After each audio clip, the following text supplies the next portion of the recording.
In the case of a deficient lower jaw, a procedure called the Bilateral Sagittal Split Osteotomy can be performed to advance the lower jaw forward. In order to assure the correct alignment of the teeth after lower jaw surgery, the patient first undergoes orthodontic treatment to correct any misalignments. Then, just prior to surgery, surgical arch wires are fabricated in place to prepare for stabilization of the newly advanced lower jaw. The actual surgery involves a cut made in the lower jaw, behind the last molars, that leaves no void in the jaw, just bone-to-bone contact at all times. The closeness of the bone gives the specialist the ability to rigidly fixate the advanced jawbone without having to wire the jaws shut after surgery.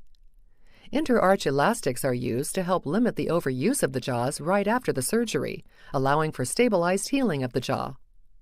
After the surgical phase, the patient continues with their orthodontic treatment to assure final, proper alignment of the teeth.